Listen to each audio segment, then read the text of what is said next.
Posiblemente hayas escuchado sobre la pobreza en África desde hace muchos años. Hambre, sed, enfermedades, pero pasan los años y nada cambia. África sigue sumergida en la pobreza extrema, vidas truncadas y promesas incumplidas. ¿Será que es muy difícil resolver esta crisis? ¿Por qué pasan los años y todo sigue igual? ¿Será que hay quienes prefieren que nunca termine?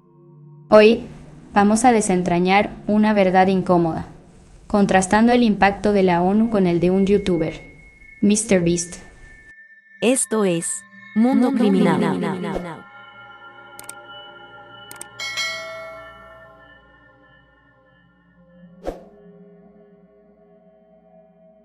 La ONU fue creada para promover la paz, los derechos humanos y el desarrollo social. Con un presupuesto anual de 60.000 millones de dólares y 193 países miembros. Su alcance es enorme. Sin embargo, enfrenta acusaciones de corrupción, burocracia excesiva e ineficiencia. Uno de los ejemplos más claros es el escándalo de petróleo por alimentos, ocurrido entre 1996 y 2003. En 1990, Saddam Hussein, líder de Irak, invadió Kuwait, desencadenando un conflicto que llevó a la intervención de la coalición internacional, conocida como la Operación Tormenta del Desierto.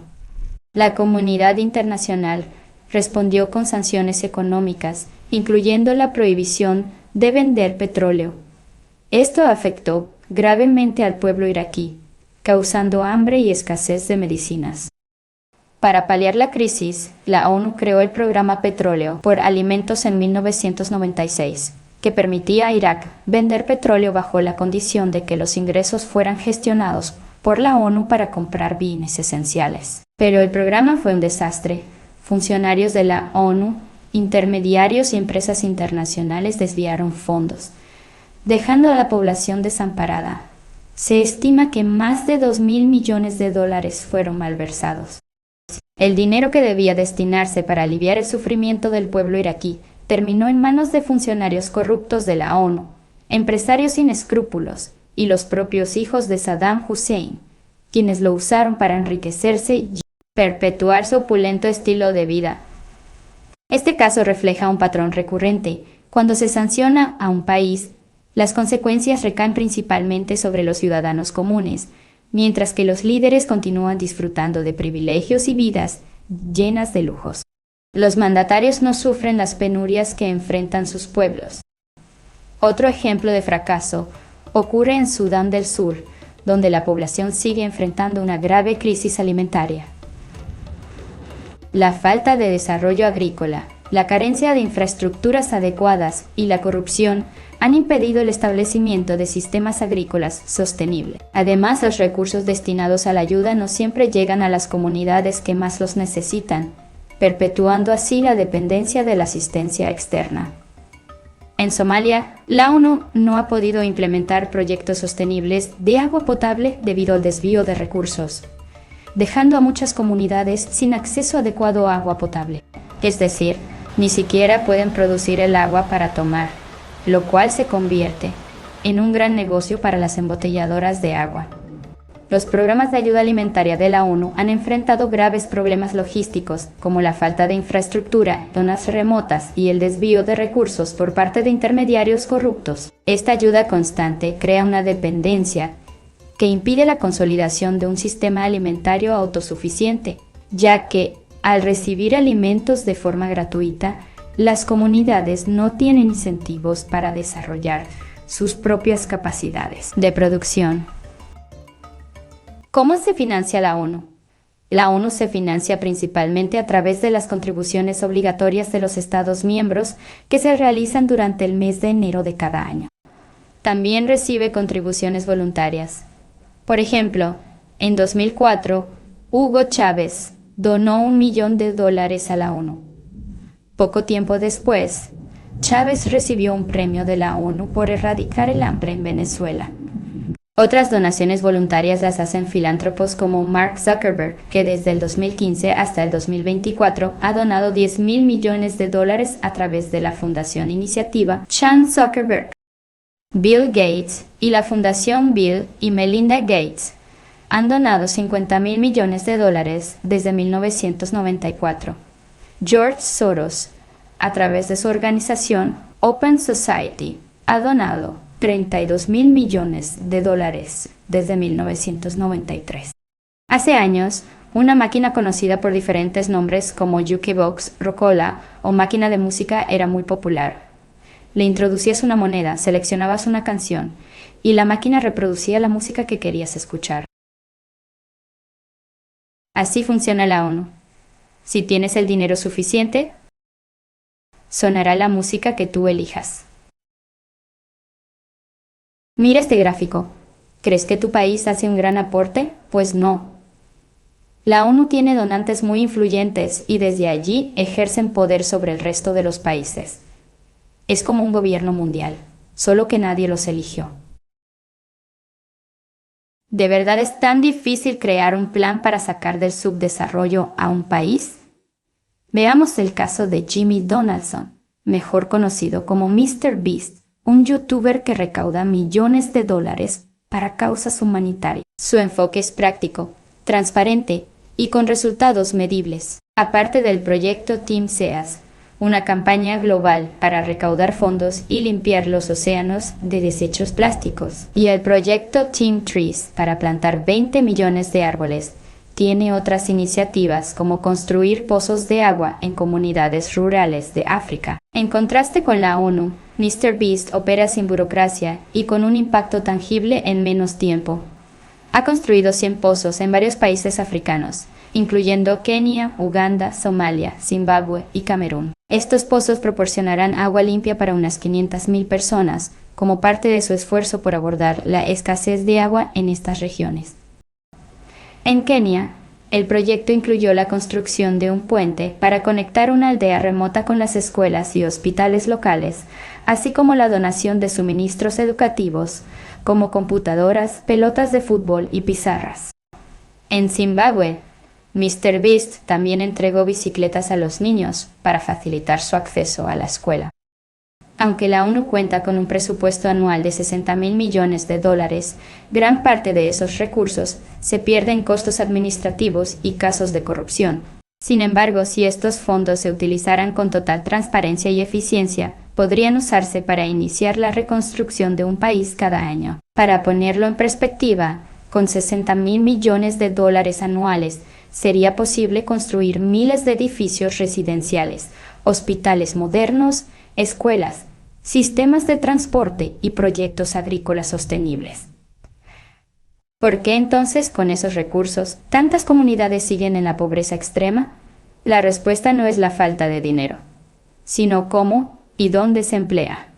Hagamos un ejercicio de imaginación. Con un presupuesto de 60.000 millones de dólares, podríamos destinar el 20% para construir 2.000 edificios residenciales de 10 pisos. Cada edificio contaría con 4 apartamentos por piso, 2 ascensores y un equipamiento básico en cada vivienda, incluyendo camas, cocina y un televisor. El 15% para la construcción de 40 hospitales modernos, equipados con tecnología de punta y capacidad para atender emergencias, cirugías complejas y enfermedades crónicas. Estos hospitales estarían estratégicamente distribuidos para cubrir las regiones con mayor necesidad y garantizar un acceso más equitativo a servicios de salud especializados. El 20% del presupuesto, equivalente a 12.000 millones de dólares, se destinaría a la construcción de 1.000 escuelas y colegios completamente equipados. Estos centros educativos incluirían aulas modernas, bibliotecas, laboratorios y espacios deportivos, proporcionando educación de calidad desde la primaria hasta la secundaria. Este esfuerzo no solo aumentaría la tasa de alfabetización, sino que sentaría las bases para una fuerza laboral más capacitada y autosuficiente en el futuro. El 10% del presupuesto se invertiría en la construcción y mejora de autopistas y calles urbanas, permitiendo una conectividad más eficiente entre las ciudades y las zonas rurales. Este proyecto incluiría la pavimentación de carreteras principales, la instalación de señalización adecuada y la creación de infraestructura vial que reduzca tiempos de traslado y promueva el comercio interno. Otro 10% se destinaría al desarrollo de sistemas de transporte público modernos, incluyendo la adquisición de autobuses ecológicos y la construcción de una línea de tren que conecte la capital con las provincias más pobladas. Estos sistemas de transporte masivo no solo reducirían la congestión vehicular, sino que también ofrecerían una alternativa accesible y sostenible para millones de ciudadanos. El 8% del presupuesto se enfocaría en mejorar la infraestructura agrícola. Esto incluiría la compra de 10.000 tractores, equipos de cosecha modernos y la construcción de sistemas de irrigación. Estas inversiones permitirían a los agricultores aumentar su productividad y generar excedentes para el comercio local y la exportación, reduciendo la dependencia alimentaria. El 5% del presupuesto, unos $3.000 millones, se asignaría a la construcción de represas para mejorar la gestión del agua y generar energía hidroeléctrica. Además, se instalarían parques solares y eólicos en zonas estratégicas, garantizando un suministro eléctrico sostenible para el crecimiento económico y el bienestar de la población. Otro 5% se destinaría a construir plantas de tratamiento, asegurando acceso a agua potable para las comunidades más vulnerables. Estas instalaciones reducirían enfermedades relacionadas con el consumo de líquidos contaminados y mejorarían la calidad de vida de millones de personas. El 3% del presupuesto, equivalente a $1.800 millones, se invertiría en la construcción de centros culturales, teatros y parques públicos. Estos espacios servirían para fortalecer el tejido social, ofrecer actividades recreativas a las familias y preservar la identidad cultural del país. El 4% del presupuesto, unos $2.400 millones, se destinaría a la construcción de plantas de reciclaje y centros de acopio de residuos sólidos. Estas instalaciones permitirían la separación, reciclaje y tratamiento de desechos, reduciendo la contaminación ambiental y promoviendo una economía circular. Además, se implementarían programas de concienciación para fomentar el reciclaje en las comunidades, contribuyendo así a la sostenibilidad y mejorando la calidad del medio ambiente para las futuras generaciones. Con la recuperación económica llegarían inmigrantes, científicos y mano de obra calificada, quienes no solo contribuirían al desarrollo inmediato, sino que también compartirían sus conocimientos con la población local. Carpinteros, albañiles y profesionales como ingenieros, arquitectos y médicos enseñarían nuevas técnicas y prácticas modernas, fomentando así un crecimiento más sostenible y autónomo a largo plazo. ¿Es esto una utopía? No, no es un sueño inalcanzable. Lo que estamos proponiendo tiene bases sólidas en la historia, demostrado en situaciones similares. Cuando Europa estaba devastada tras uno de los mayores conflictos de su historia, el Plan Marshall ayudó a reconstruir el continente, proporcionando $30.000 millones en ayuda. Este programa económico permitió a Europa levantarse de las cenizas mediante inversiones en infraestructura, industria y desarrollo humano. Así como Europa no renació de la noche a la mañana, este país hipotético tampoco lo hará, pero con un plan claro, transparencia y la colaboración de personas de todo el mundo, la independencia económica y la estabilidad pueden ser una realidad. Estimamos que, en un plazo de 30 años, una generación podría completar su formación académica, desde la primaria hasta la universidad, adquiriendo los conocimientos y habilidades propios de una profesión que contribuyan al desarrollo del país.